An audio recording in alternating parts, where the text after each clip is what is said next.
Hoy os quería contar una cosa sobre mi trabajo. Para mí, una parte esencial de ser librero y de tener una librería es que la gente cuando venga pues se sienta cómoda y a gusto. Y dependiendo del tipo de persona, pues actúo, sí, de una manera o de otra.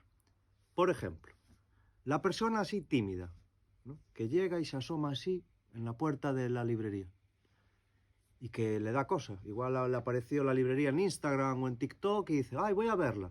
Y es una persona igual que no suele ir a librerías o que no le gusta la lectura o tal. Entonces se queda así en la puerta. Y yo la detecté, ¿no? Hago chic, chic. Y entonces estoy yo con mis cosas, levanto la mirada y digo, hola, así agradable, y vuelvo mi mirada a mis cosas. No le miro, no le presiono, no quiero que se sienta juzgada ni nada, que se sienta cómoda. Entonces yo bajo la mirada y paso de ella, con mucho amor. Ahora se hace así. Pasados 10 minutos, 15, bueno, pues levanto un poco la mirada. Bueno, tengo la librería controlada, aunque parezca que no. Pero pasados 10-15 minutos digo, ¿cómo estará esta persona? Si la veo igual más suelta, ya igual está tocando, ¿no?, los libros o estanterías, pues bien. Si la veo así un poco rígida, bueno, pues igual cojo unos libros. Estos son trucos míos, ¿eh? Tengo otros, pero no los voy a contar todos en el primer vídeo.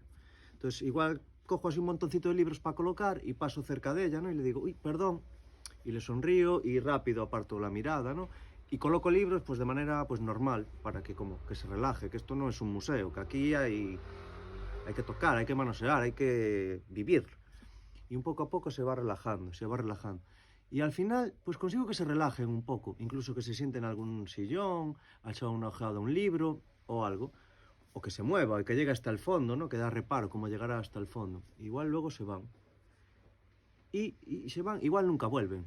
Y no pasa nada, pero digo, bueno, creo que se ha sentido cómoda, porque se despiden, chao, gracias, con una sonrisa, y eso es genial.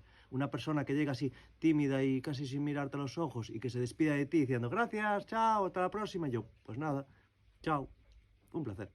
Nada, estos son mis truquis, que parece fácil, pero esto tiene un arte, ¿eh?